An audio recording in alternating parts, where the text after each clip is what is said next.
श्री शिवाय नमस्तु भयम। दोस्तों, जैसा कि आप सभी लोग जानते हैं कि 20 जनवरी 2026 यानी मंगलवार को पड़ रही है माघ मास की शुक्ल पक्ष द्वितीया तिथि। और दोस्तों, यह वह तिथि है जो माघ मास में पड़ने वाली सबसे बड़ी तिथि है, क्योंकि यह मंगलवार के दिन पड़ रही है और इसका बहुत ही बड़ा और विशेष महत्व होता है। पूज्य गुरुजी ने कहा है कि अगर कभी भी मौका लग जाए और माघ महीने की द्वितीया तिथि मंगलवार को पड़ जाए तो आप लोगों को एक छुटकी काला तिल वाला उपाय तो अवश्य ही करना चाहिए। इन दोनों का संयोग बहुत ही कम आता है। इसी के साथ में गुरुजी ने अपनी शिव पुराण कथा में बताया है कि इस दिन आपको एक छुटकी काला तिल वाला उपाय तो आपको अवश्य ही करना चाहिए, क्योंकि ऐसा दिन पूरे साल में सिर्फ एक ही बार आता है। और दोस्तों, आप सभी लोग जानते हो कि मंगलवार द्वितीया तिथि का अगर सबसे बड़ा कोई उपाय है तो वह एक छुटकी काला तिल वाला उपाय है। तो दोस्तों, मंगलवार द्वितीया तिथि के दिन आप लोगों को इस एक छुटकी काला तिल वाला उपाय को जरूर करना है। बहुत सारे लोग होंगे जिन लोगों ने इस उपाय को ना किया हो, मतलब पूरा साल निकल गया, उन्होंने किसी भी दिन इस छुटकी काला तिल वाला उपाय को ना किया हो। पर दोस्तों, आपके पास एक आखिरी मौका बचा हुआ है, जो कि 20 जनवरी मंगलवार द्वितीया तिथि के दिन है। इस दिन आप लोगों को इस वाले उपाय को जरूर कर लेना है। भले ही आपने पूरे महीने भर इस उपाय को ना किया हो, पर अगर आपने इस महीने के मंगलवार द्वितीया तिथि के दिन अगर इस वाले उपाय को कर लिया तो आपको इस उपाय को करने का वो फल मिलेगा जिसकी आपने कभी कल्पना भी नहीं करी होगी। इसीलिए आप लोग इस वाले उपाय को एक बार जरूर कर लेना है, ताकि आप लोगों के हाथ से ये मौका ना जा सके और आपको इस उपाय को करने का फल मिल सके। दोस्तों, ये उपाय पंडित जी ने अपनी अभी की ही श्री शिव महापुराण की कथा में बताया है। उपाय को आज हम आपको बहुत अच्छे से समझाने वाले हैं। इस वीडियो को देखने के बाद इस उपाय को समझने के लिए आपको कोई और वीडियो को देखने की जरूरत नहीं पड़ेगी। तो चलिए दोस्तों, उपाय को शुरू करते हैं। देखिए, यह इस माघ महीने के मंगलवार द्वितीया तिथि के दिन यह इतना खास होता है, इतना महत्वपूर्ण होता है। देखा गया है कभी कभी बड़े बड़े पूजा पाठ अनुष्ठान से जो मनोकामना पूर्ण नहीं होते, वो माघ महीने की मंगलवार द्वितीया तिथि के दिन एक छोटे से उपाय करने से ही आपकी मनोकामना पूर्ण हो है। और बहुत सारे लोगों ने इस उपाय को किया भी है और उनको इस उपाय को करने का फल भी जरूर मिला है। अगर आप लोग भी इस उपाय को करना चाहते हैं तो आप इस उपाय को पहले अच्छे से समझ लेना, सुन लेना, उसके बाद करना। आपको इस उपाय का फल जरूर मिलेगा। और इस उपाय को कर लेने से आपके घर में चाहे किसी भी प्रकार की दुहक और समस्या क्यों ना चल रही हो, आपको उसका कारण भी नहीं पता है कि भाई ये समस्या किस कारण से चल रही है। उसका कुछ भी कारण हो सकता है, जैसे पितृदोष हो सकता है या किसी भी तरह का मंगल दोष भी हो सकता है। तो इस दिन आप लोगों को ये वाला उपाय कर लेना है। ये एक ऐसा उपाय है जिस उपाय को अगर किसी विशेष दिन पर किया जाए तो भाई उस विशेष दिन का जो है वो तो हमें मिलता ही मिलता है, पर हमने उस दिन पर इस उपाय को किया है तो हमें उससे भी बड़ा फल मिलता है, और फल बहुत जल्दी मिलता है, क्योंकि आप इस उपाय को बहुत ही बड़े और विशेष दिन पर रहे हो। तो चलिए अब उपाय के बारे में बात करते हैं, लेकिन उससे पहले आप लोगों को यह जानना आवश्यक है कि आखिर यह उपाय किस समय करना है, किसको करना है और कैसे करना है। तो चलिए हम आगे आपको वीडियो में एक एक करके बता देते हैं। लेकिन उससे पहले अगर आप लोग हमारे चैनल पर पहली बार आए हैं या फिर मेरी आवाज आज पहली बार सुन रहे हैं तो हमारे चैनल को सब्सक्राइब जरूर कर लेना और इस वीडियो को लाइक करके कमेंट बॉक्स में श्री शिवाय नमस्तु भयम ओम नमः शिवाय जरूर टाइप कर देना। तो दोस्तों, इस एक छुटकी काला तिल वाला उपाय को हमें इस मंगलवार द्वितीया तिथि के दिन कैसे करना है, किसको करना है, किस समय करना है और कहां पर करना है, ये सारे सवालों के जवाब आपको इस वीडियो में मिल जाएंगे। और जो ये वीडियो देखेगा भाई, उसको एक छुटकी काला तिल वाला उपाय जरूर करना चाहिए, क्योंकि इस दिन काला तिल का भी बहुत ही बड़ा और विशेष महत्व होता है। और बात आ जाए एक छुटकी काला तिल वाला उपाय की, तो यह सोने पे सुहागा वाली बात हो जाती है और ये एक बहुत ही बड़ा उपाय हो जाता है इस मंगलवार द्वितीया तिथि का। तो अब दोस्तों, इस एक छुटकी काला तिल वाला उपाय को आखिर करना किसको है, सबसे पहले हम लोग वो बात जान लेते हैं।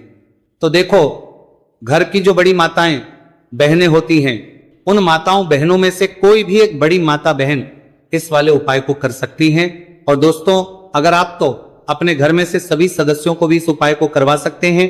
अगर किसी व्यक्ति की खुद की कोई मनोकामना है, खुद की कोई दुख और परेशानी है जो कि वो अपने लिए ही करना चाहता है इस वाले उपाय को, तो वो खुद अपने लिए भी कर सकता है। बाकी अगर कोई घर में से ऐसा है जो कि अपने पूरे घर परिवार की सुख और शांति के लिए ये वाला उपाय करना चाहता है तो भाई वो भी कर सकता है, उसमें भी कोई दिक्कत वाली बात नहीं है। कहने का मतलब है कि इस उपाय को हर एक सदस्य भी कर सकता है और पूरे घर परिवार के सदस्य के लिए घर की बड़ी माताओं बहनों में से कोई एक माता बहन भी कर सकती है। माताएं बहनें अगर घर में उपस्थित ना हो या वो ये वाला उपाय ना कर पा रही हो तो फिर घर का कोई बड़ा सदस्य भी इस एक छुटकी काला तिल वाला उपाय को कर सकता है, चाहे फिर वो पुरुष ही क्यों ना हो, उसमें कोई भी दिक्कत वाली बात नहीं है। उसके बाद में दोस्तों जो अगला प्रश्न निकल आता है वो ये आता है इस उपाय को लेकर कि आखिर इस उपाय को हमें किस समय करना है, सुबह के समय करना है कि शाम के समय करना है। तो देखो इस वाले उपाय को आप लोग सुबह के समय भी कर सकते हो और शाम के समय प्रदोष काल में भी करना है सकते हो। अब अगर आप पूछो कि भाई साहब सबसे उत्तम समय कौन सा रहेगा इस एक छुटकी काला तिल वाला उपाय को करने का, तो हम आपसे बस यही कहेंगे कि इस उपाय को आप सुबह के समय करेंगे तो ज्यादा बेहतर होगा। बाकी अगर प्रदोष काल शाम के समय भी करेंगे तो भी अच्छा होगा, उसमें कोई भी दिक्कत वाली बात नहीं है। तो अब दोस्तों जो अगली सबसे बड़ी और महत्वपूर्ण बात आती है वो ये आती है कि सुबह अगर हम उपाय को करेंगे तो हमें कितने बजे से लेकर कितने बजे तक के बीच में करना है, और शाम के समय प्रदोष काल में करेंगे तो हमें कितने बजे से लेकर कितने बजे के बीच में करना है। तो देखो सुबह जितनी जल्दी हो सके आप उपाय को करने की कोशिश करना कि अगर किसी कारणवश लेट भी हो जाओ, थोड़ी देर भी हो जाए तो 10 या 11 बजे तक भी आप उपाय कर लेना, पर 12 बजे से ज्यादा देरी ना हो, ठीक है, इस बात का ध्यान रखना। उसके बाद में दोस्तों अगर शाम के समय प्रदोष काल की बात करें, प्रदोष काल का जो समय है होता है वो शाम के 6 बजे से शुरू हो जाता है, मतलब शाम के 6 बजे से लेकर 7 बजे के बीच का जो समय होता है यह समय प्रदोष काल का समय होता है। तो आप उपाय को 7 या 8 बजे के बीच में भी कर सकते हो, मतलब शाम के 6 बजे से रात 8 बजे के बीच में आप कभी भी इस वाले उपाय को कर सकते हो, उसमें कोई भी दिक्कत वाली बात नहीं है। देखिए यदि आपके जीवन में संकट बहुत ही अधिक चल रहे हो, समस्याएं बहुत ही अधिक चली हो, एक एक रूप खर्च करने आपको बस ओढ़ रहा है, भूमि से जुड़ी हुई कोई भी समस्या हो या फिर आपके विवाह से जुड़ी हुई कोई भी समस्या हो या आपके व्यापार से जुड़ी हुई कोई भी समस्या हो, तो आपकी ये सारी समस्या इस मंगलवार द्वितीया तिथि के दिन समाप्त होने वाली है। तो चलिए दोस्तों जानते हैं उस विशेष उपाय के बारे में। देखिए इस वीडियो में हम पूज्य गुरुजी द्वारा बताए गए 3 बहुत ही चमत्कारिक उपायों के बारे में जानेंगे। देखिए ये जो उपाय है आपके जीवन से दुर्भाग्य का तो अंत करेंगे ही, साथ ही साथ यदि आपके जीवन में धन की समस्या चल रही है तो वह सभी भी आपकी समाप्त हो जाएंगी। देखिए गुरुजी ने बताया है कि जब भी मंगलवार द्वितीया तिथि का दिन पड़े तो हमें कर्ज मुक्ति के लिए कुछ उपाय करने चाहिए, इसी के साथ हमें धन प्राप्ति, भूमि से जुड़े कार्यों और विवाह के लिए भी उपाय करने चाहिए। तो चलिए दोस्तों जानते हैं गुरुजी द्वारा बताए गए सबसे पहले उपाय के बारे में। देखिए यह उपाय विशेषकर उन लोगों को करना है जिनकी भूमि से जुड़ी कोई भी समस्या चल रही हो, यानी कि उनकी भी जमीन से जुड़ी हुई समस्या चल रही है, यानी कि जो लोग मकान खरीदना चाहते हैं या फिर उनका खेत से जुड़ा कोई भी केस चल रहा है या फिर जिनके भी विवाह में विलंब हो रहा है या फिर जिन भी लोगों के जीवन में कर्ज बहुत ही अधिक बढ़ने लगा है, कर्ज जो है वह चुका नहीं पा रहे हैं, तो गुरुजी ने कहा है कि ऐसे लोगों को यह उपाय करना चाहिए। देखिए इस उपाय के लिए आपको थोड़े से काले तिल ले लेने हैं। देख आपको मात्र एक चुटकी काले तिल ले लेने हैं, इसी के साथ में आपको थोड़ा सा शहद ले लेना है, फिर सबसे अंत में आपको एक लोटा शुद्ध जल ले लेना है। तांबे के पात्र के अंदर आपको अपने घर से शुद्ध जल ले लेना है और इन सभी सामग्रियों को आपको लेकर के पहुंच जाना है भगवान शिव के मंदिर में। देखिए पूज्य गुरुजी ने बताया है कि इस उपाय को आप सुबह से लेकर के शाम तक किसी भी समय में कर सकते हैं। देखिए मंदिर पहुंचने के आप जो काले तिल लेकर के गए थे उनमें आपको थोड़ा सा शहद लगा लेना है। देखिए आप जो शहद लेकर के आए हैं उस शहद में आपको ये काले तिल अच्छे से डुबो देना है और शहद से युक्त ये जो काले तिल हैं इन्हें आपको शिवलिंग पर अर्पित कर देने हैं या फिर आपको शिवलिंग के चारों तरफ अच्छे से काले तिल का लेपन कर देना है। पूज्य गुरुजी ने बताया है कि लेपन करते समय यदि आपके जीवन में कर्ज से जुड़ी समस्याएं चल रही हैं, लेपन करते समय आपको आर्यन मुक्तेश्वर महादेव का स्मरण करना है, या फिर आपके जीवन में विवाह से संबंधित या फिर जमीन से संबंधित कोई भी समस्या चल रही है तो फिर आपको मंगलेश्वर महादेव का स्मरण करना है। इसके बाद जो आप जल लेकर के आए हैं उसे आपको धीरे धीरे शिवलिंग पर अर्पित कर देना है तथा आपको लगातार शिव महापुराण के मूल मंत्र श्री शिवाय नमस्तु भयम, इस मंत्र का जाप करते रहना है। पूज्य गुरुजी ने बताया है कि सिर्फ एक मंगलवार द्वितीया तिथि यह उपाय करके देखना और आप स्वयं देखेंगे कि 2 से 3 महीने के अंदर आपके जीवन से जुड़ी हुई जो भी समस्याएं हैं, बस सभी समस्या बहुत ही जल्द महादेव की कृपा से दूर होने लगेगी। तो दोस्तों, इस प्रकार से आपको यह पहला उपाय ना है। अब हम जानते हैं दूसरे विशेष उपाय के बारे में। देखिए, इस उपाय के लिए आपको एक प्यारी सी बेलपत्र ले लेनी है, इसी के साथ में 1 लोटा शुद्ध जल लेना है तांबे के पात्र के अंदर, और इसी के साथ में आपको थोड़ा सा शहद ले लेना है। देखिए, मंगलवार का दिन है और मंगलवार द्वितीया तिथि के दिन यदि हम शहद का उपाय करते हैं तो इससे महादेव हमसे बहुत ही अधिक प्रसन्न होकर के हमारी मनोकामना को परिपूर्ण करते हैं। देखिए दोस्तों, यदि आपको बेलपत्र नहीं मिल पाती है तो आप भगवान शिव के शिवलिंग पर जो बेलपत्र छड़ी हुई होती है उसे शुद्ध जल से धो करके उसका उपयोग कर सकते हैं। तो इन सभी सामग्रियों को आपको भगवान शिव के मंदिर में लेकर के पहुंच जाना है। गुरुजी ने कहा है कि इस उपाय को भी आप सुबह से लेकर के शाम तक किसी भी समय में कर सकते हैं। देखिए, मंदिर पहुंचने के बाद आपके पास जो एक बेलपत्र है और बेलपत्र की जो सबसे बड़ी वाली पत्ती होती है और उसकी जो चिकनी साइड होती है उस पर आपको अच्छे से शहद का लेपन कर देना है। यानी कि बेलपत्र की बड़ी वाली पत्ती पर, पूरी पत्ती पर अच्छे से शहद लगा देना है।